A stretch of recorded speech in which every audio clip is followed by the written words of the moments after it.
talk to you a little bit about generators and renewable energy as a way for us to be more resilient when the storms come through.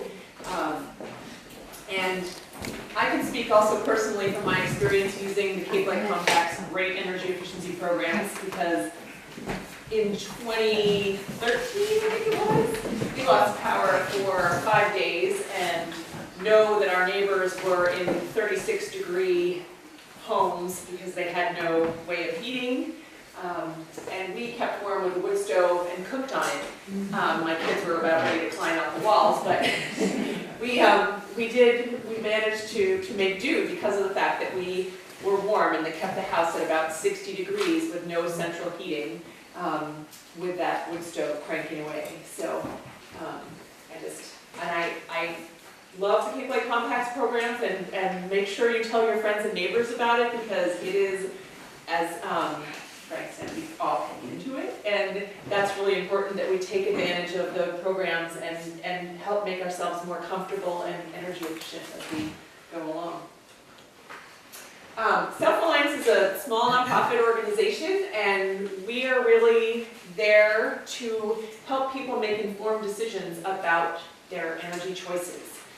We provide objective information. We're concerned with the amount of fossil fuel that's being consumed, and we want to support more energy efficiency and more renewable energy generation in the region to help reduce the amount of fossil fuel that we consume, because of the fact that we live in this really beautiful, fragile ecosystem. And here we know, right, that we lose power a lot. Most of our utility lines are up they're not buried underground, so they're subjected to the whims of Mother Nature. So when trees come crashing down, even though Eversource has done a great job in my neighborhood of clearing a lot of the trees away from the poles and wires, we still have, as this photo shows, the entire pole has come down. So we can hear sometimes when there's a big storm, the transformers are popping and that kind of thing. So our power does go out. We have pretty antiquated infrastructure around here. So we want to think about ways that we can be a little more resilient to stay cool in the summertime, because we know that this summer in particular, hottest summer on record, and a lot of folks are relying upon air conditioning to stay alive because it's so hot. And if you're in an uninsulated house, that can really be problematic, especially with people with health conditions. And in the wintertime, obviously, we all suffer. So our common options for generation of electricity is a gas generator. These are the things that are portable. You can put gasoline in them, plug multiple plugs into them. You have to be really careful because they have carbon monoxide, and we don't want people to have them in their garages. They think, oh, it's outside of the house, but in reality, we've got emissions that can come in, really problematic. And we just want to make sure that all of that stuff is away from, if you have a leaky door, you want to make sure that it is away from any area where that carbon monoxide can come in. So making sure that they're not plugged in and backfeeding into the house is also really important, because we wouldn't want to be sending electric current back out onto the lines when we've got linemen that are out there and they're anticipating that when the line is dead, it's dead. So people have gotten really hurt by having these kinds of systems rigged up without proper control mechanisms. And we'll talk about the natural gas, which is the next stuff. So, these are permanently installed gas generators, like natural gas or a propane generator. These things have to be installed professionally, where the previous ones you can go down to a hardware store and buy one of those. But these, you really do need to make sure, and the professional installers, they make sure that everything is interconnected so that there is no electricity backfeeding the grid when the power goes out. And it's a seamless connection, so it knows. It has a smart monitor in there that basically it sees when the grid power goes down, an alarm comes on, and it turns your generator on. And they turn on periodically throughout the year, even when the grid is up. just to make sure that they're in good running order. I have a question. You had a picture on the previous slide of the generator living outside. Can you have it outdoors and have it operate in a storm? You sure can. I mean, you want to make sure that it's in good working order beforehand, but absolutely. I mean, because this is like having a lawnmower on, for lack of a better analogy. Right. Same kind of.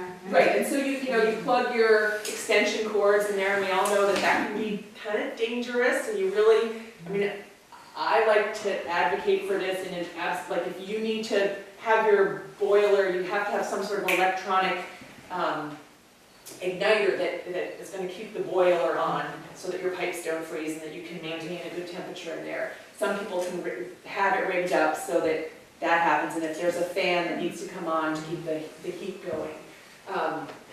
But really, don't rely on these things for trying to keep the entire house going, because that would be really refrigerator and the stove. Yeah, exactly. But outdoors, they're resilient enough outdoors. Yeah, and again, I think it just probably depends upon the age of it, and the more modern ones have like little shields around things, and some of them have like a little plastic shield that comes up over like here, so that it's covering it. Like sometimes you have an outdoor fixture or a plug, and it has that little cup that goes over it, so it keeps the moisture out and that sort of thing. I just bought one, it hasn't been set up yet. Right? Yeah, so check it out before the storm. It's definitely a good I was thing. getting concerned last week that it wasn't set up. Yeah. You could probably just put a simple little doghouse cover over it or something. Right, but you want to make sure that it has the ability to get the exhaust out and that it's far enough away from the house so that you don't have any of the carbon dioxide. The great thing about these, permanently installed one is that if you have natural gas, if you're a national grid consumer, it's right there. So it comes in, you don't have to worry about, can I get out to the filling station and make sure that I can get some fuel for the generator and that kind of thing. Propane or bottled gas, same thing. You would want to have it hooked up to a container that you have some fuel. And we know that we have a moratorium on gas connections for heating equipment, but actually if you go to the National Grid website, they tell you that they'll allow gas grills to be installed during the moratorium, as well as generators. So that's good news. People who want to consider having this sort of thing. So renewable energy technologies are actually things that most people don't think will help us be more resilient in a storm or after the storm has passed and we have no power. But I want to talk a little bit about how we can actually utilize renewables to help with this. And clearly, the energy efficiency, making sure that you seal up all of those cracks and crevices, or you have them sealed up, I should say, because I don't advocate for everybody getting up in their attic and mucking around. I think it's definitely something that we want to leave to the professionals. And since we have the great incentives through the Cape Light Compact, it's really a terrific service that they provide. So I'm going to talk a little bit about using solar electric with certain technologies, certain inverter technologies that will allow for electricity to be stored with a battery, and then an inverter that allows you to actually, when the sun is out and the grid is down, to have a circuit working with your solar electric system. This image is showing a very large solar hot water tank in the basement of the house. This is a home that actually has, these are solar hot water panels as well as solar electric. So this home has both of those technologies there. And a little bit about PV. Is everybody familiar with what PV photovoltaics? It's solar electric. So PV is it's gotten very popular, but it's basically making electricity from the sunshine. And it's got no moving parts, so from a maintenance perspective, very good technology, solid state. Low maintenance, again, because of the fact that it has no moving parts. You don't have to worry about that sort of thing. Long life, Craig's talking about light bulbs lasting a super long time. PV has a 25-year warranty, guaranteed power output, which is terrific. I haven't bought a toaster that lasts longer than 2 years, but it's definitely something that I think is a super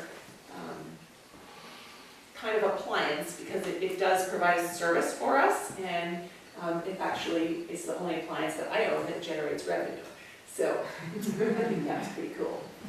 It's scalable, so really depending upon your needs and electricity consumption and your available either real estate on the roof or in your yard, you can really make it any size that suits your needs. It's relatively safe, you've got no emissions, and it's quiet. And it's relatively easy to install. There's lots of people around. You probably have gotten solicitations in the mail from Solar City, and somebody's probably accosted you when you went into Lowe's for Sungevity. Some people come door to door. In our minds, it's high cost, right? Because we are thinking about making a large expenditure upfront for the generation of electricity. And we have not been conditioned that way, right? We pay a monthly bill to the utility, which, you know, could be $100, might be $30, but we're still kind of conditioned that way to think about, here's how we pay for our electricity, not making a lump sum payment of, say, $20,000, which a lot of people are like, holy smokes, that's a lot of money to think about in one chunk for, you need direct sunlight. If you drive around town, unfortunately, you will see some really bad installations under trees and places where I look at that and see that is a really bad example of solar electric. You have to remember that some people that are selling solar are working on 100% commission. So they're really interested in selling you the system, not necessarily in what the output is, which through Self-Reliance we really look at proposals, we sit down with people. In fact, tomorrow I have solar drop-in day, so people can come in and have me look at their contracts and look at their energy bill if they're really just starting to think about this, so that you can make an informed decision and know what questions to ask. Because I think it's really important. I don't like to see people with stinky installations that aren't going to be producing what they've been promised. So you need direct sunlight. It's really sensitive to shading. We're going to talk a little bit about what microinverters are and how that alleviates some of the shading, but if you're paying for every square foot of module, you really want to be able to optimize that value that you're getting. Some people have aesthetic issues. If you live in a historic area, the commission may make you have panels that have black frames around them and site them so that you cannot see them from the roadways and different things like that. Both solar electric and solar hot water take the direct sun, and solar hot water is far more efficient in terms of capturing the energy, from the sun, but we're looking at, having a piece of equipment that is there to capture the energy from the sun, either to make hot water or to make electricity. Here's how the system works. You've got solar electric system panels up on your roof. The electricity comes down. Here we have an inverter in the basement, so this is actually direct current coming off of your roof. Goes into the inverter, which actually sees the sine wave, the AC wave on the grid side, synchronizes with that sine wave, and then goes into your electrical panel where it distributes the electricity into the house if it is needed there. If it is not needed there, it allows the electricity to go back into the grid. So back through your meter and back out onto the utility. So this is an inverter. Go back here. Sits down here, typically right next to your electrical panel. And this is a German manufactured inverter called the Sunny Boy TL, which it allows you to have one circuit that is dedicated when the power goes out and the sun happens to be out, which we know happens here often, right? The sun came out on Monday after that crazy storm blew through, and thankfully we had power. But if we did not have power, and you had one of these inverters connected to your solar electric system, you could have power on that one circuit that is dedicated in your home. And it may have a refrigerator on it, it may have your furnace switch and some things like that. You basically decide with the installer and the electrician, what are the things that need to be on that?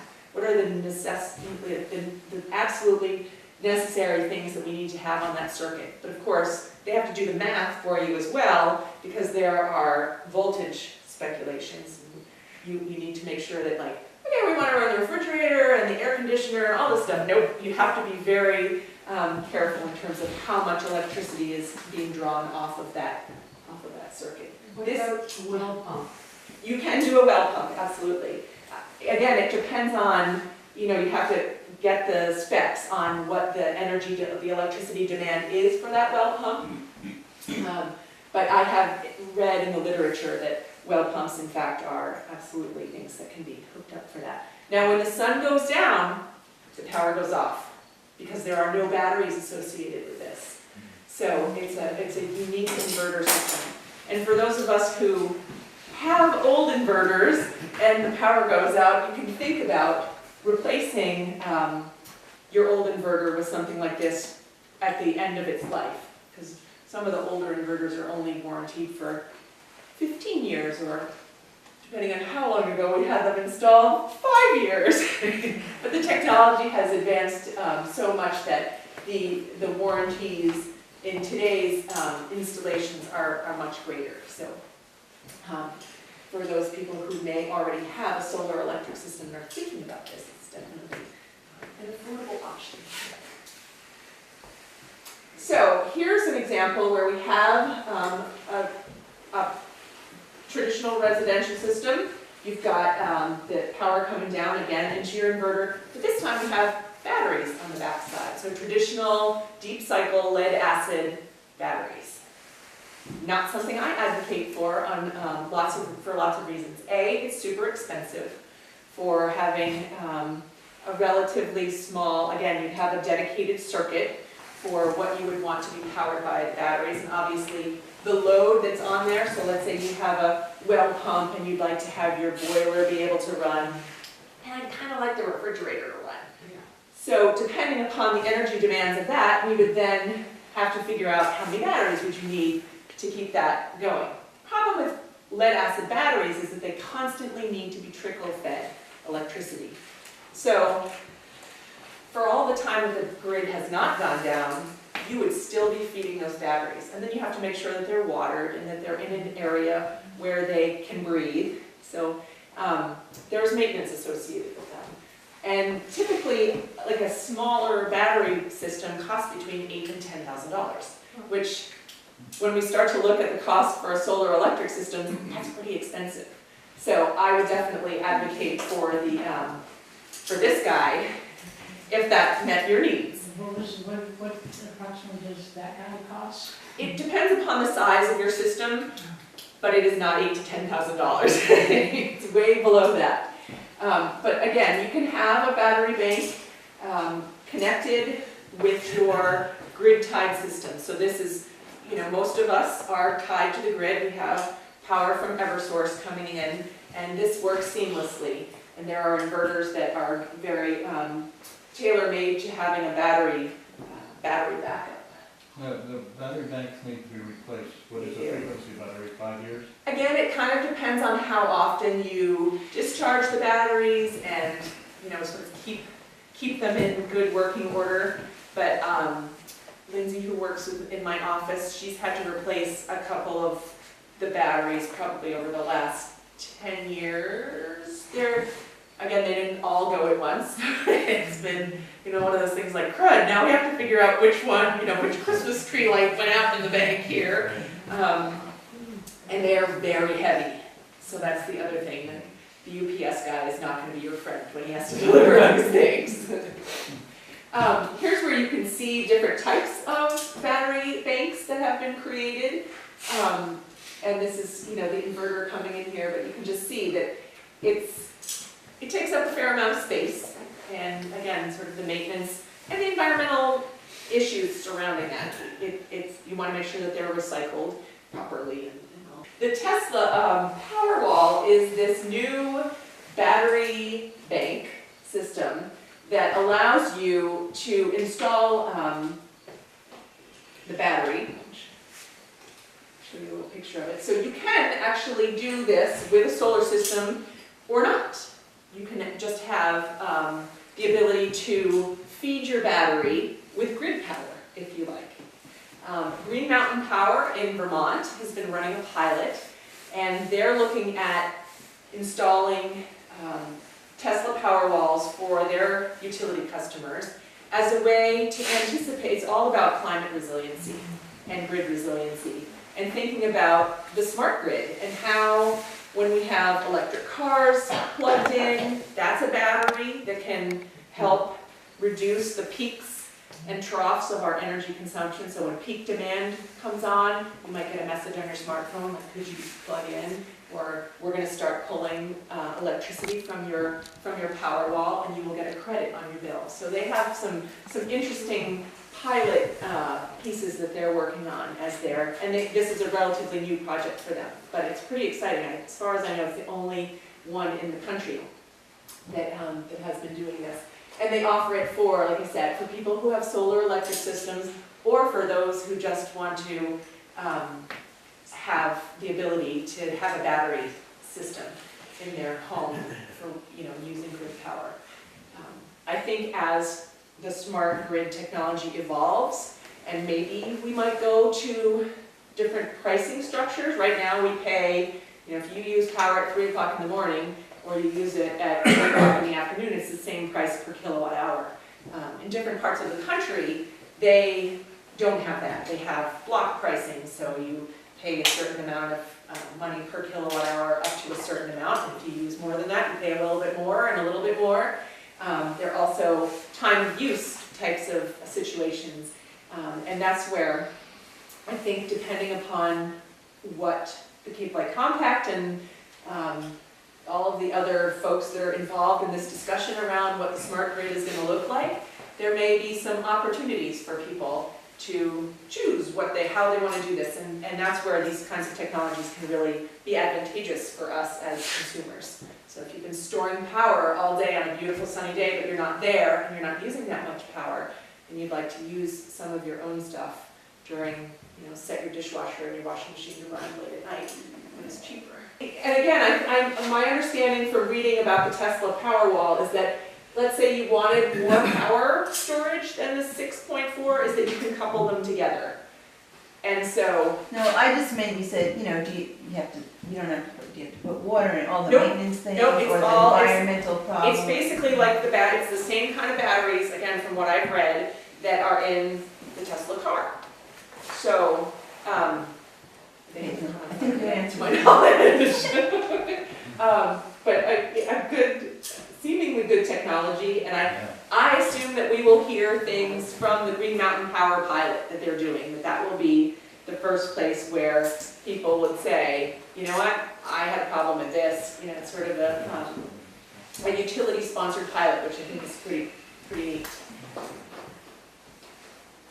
As we think about different types of, again, thinking about the way all of these technologies play together, electric vehicles, how you maybe want to install your solar electric system with a ground-mounted carport, so that when it is pouring or it's snowing and icy, your car can be out of the weather, but you can also have your electric vehicle car charger installed there. I know that there are some of the local installers of solar electric are now offering car charging as part of their suite of services. But I just put this in here because I think people are starting, I'm hearing requests from people like, so when I come in and talk to you, can we sit down and talk about electric cars too? I'm like, okay. And how much more PV do I need? Or I have 3 kilowatts of PV already, and I'm thinking about an electric vehicle, and I'm thinking about putting ductless mini splits in my house. How much more PV do I need? So we try to think about what the ultimate goal is for folks as they're moving away from carbon-based energy and looking at renewables. This is just a picture to give you some different ideas of how people install, what types of installations they're doing. So ground-mounted system here, these things, they're typically $1 more per watt because of the fact that you have to do trenching back to the house. This is an installation that is really far from the house. And so most installers will offer up their cost, they'll say, okay, if it's ground mounted, it's $1 more because we're not being able to use the roof structure as part of the installation. Racking, it has to go on some kind of poles, and the poles have to be engineered, and the whole support structure has to be engineered so that it meets the wind loading characteristics and the snow loading and all of that fun stuff, and meets the building requirements. How much KW is on a system like that? So it really depends. I can't speak to that one, but typically the panels are around 200 to 300 watts per module.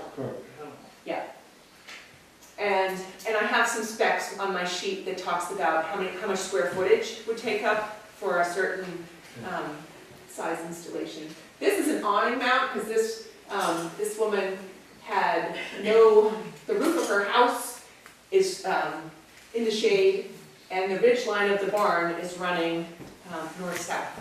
So she decided, okay, I'm going to do this little, and this is what it looks like from the side. I'm going to have this awning mount, and her animals hang out underneath it to get out of the weather. You don't want to see there's 5 kW based on my mathematical calculations of PV in the shade, and this is actually a LEED certified building in Santa Monica, California. So that's unfortunate because when this was installed, that was about $40,000 worth of solar electric that's not producing. And when you have this system does not have microinverters on it, so the entire production of that system is like having a kink in the hose of the electrons. So the fact that there is a fair amount of this array in the shade, it is actually reducing the overall output dramatically of that system. And here, this just needs some serious tree trimming, but again, you want to make sure that you work with a reputable company, you check out their installations, lots of them post them on their website so you can see, you can ask for references, talk to the customers that have had installations with them already and find out, hey, is your system performing as they promised? And that's really important. So they come out with this nifty thing called a solar pathfinder to determine how your site is, and you want to make sure that you have good, clear space. I'm going to just whip through some of this stuff because I don't have much time. Microinverters. These are relatively new to the market, but it means that each single panel has its own little inverter up underneath it. So that means that instead of having DC current come down into the basement, or wherever your electric panel is, in my case, it's in my basement, you would actually have that power be turned into AC and then it comes down into the house. And this is advantageous where if you do have a shading issue, the panel that is shaded actually drops offline, so it does not negatively impact the overall production of the system, which is really important. Okay, here we're going to walk through quickly what the, and Joan said that this would be up on the website, so if you want to refer back to this, by all means.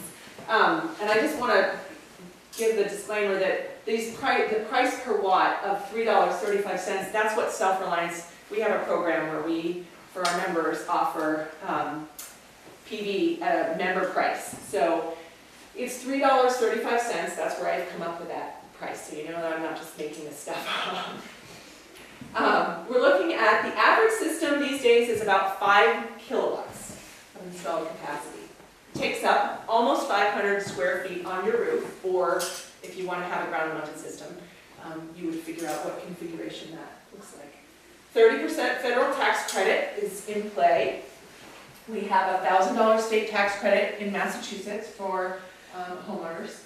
The annual production in terms of kilowatt hours is approximately, again depending upon your site, 6,500 kilowatt hours. So one of the things that I like to do with people is sit down and do the math. Let's figure out how many kilowatt hours do you guys use right now? Is this pre-Cape Light Compact audit or post? Have you had your, have you done everything that you possibly can to reduce that, the overall, your consumption down to a conservative amount? We have the value of your solar renewable energy certificates, which is a tradable certificate for every kilowatt hour that you are generating, and that's being covered up. Your electricity value per year, so basically taking the amount of what your system produces and multiplying it out by what we pay per kilowatt hour, so coming up with that. So the total of this plus this is this, just so you know. And then we're looking at a payback. You would be cash positive after year 4. You sign a contract for your solar renewable energy certificates that last 10 years. So you have quarterly income coming in for 10 years. And after 4 years of taking the SRECs and paying back, either paying yourself back or paying the solar loan back, and the value of the electricity at today's rate, after 4 years, think about that as you think about, when was the last time I bought anything that provided me with a really valuable commodity like electricity and put money in my pocket. Net metering, I'm just going to go quickly through this. This is the ability to sell power back to the grid at the retail rate. SRECs are tradable commodity. Solar hot water, this is an installation that was actually done here a number of years ago at the, on the campus of Webner. There are lots of really good rebates available. Again, you can take the federal tax credit, the state tax credit, and there are Clean Energy Center incentives as well. And solar hot water is a great, that's my tank, 1,500 gallons in my basement. 5 days without sun and without electricity or ability to turn my boiler on, and we have had hot water, so it's not a joke. And I'm just going to show you, so there are a couple different types of systems. We can do a drain back system, which means that you have a big storage tank that is set up in parallel with your regular hot water system, so it preheats the water. In my case, I have radiant heat in the floor, and it also preheats the water going into the boiler in the wintertime. And then I turn the boiler off for 6 months of the year, which is really nice. Closed loop glycol system is a pressurized system, so there's always fluid in the panels, and this is usually for a smaller residential system. And no, I've not seen so many of these in terms of radiant heat setups as well. It's typically just domestic hot water only. But again, a really good way to cut your energy costs and have a little bit of hot water when the power goes out. Here's just an example where these folks have taken up a fair amount of their roof real estate for solar electric and then put up some big hot water panels. Again, these guys were heating with resistance electricity heat, and they decided they really wanted to take advantage of what renewables they could. And it's not all about the money. From my perspective, I think it's a really good financial deal, but there are people who want to do this because it's the right thing to do. And for them, it means leaving a legacy for their children and their grandchildren, and setting a good example within the community, and wanting to, it takes a village kind of thing to make this transition.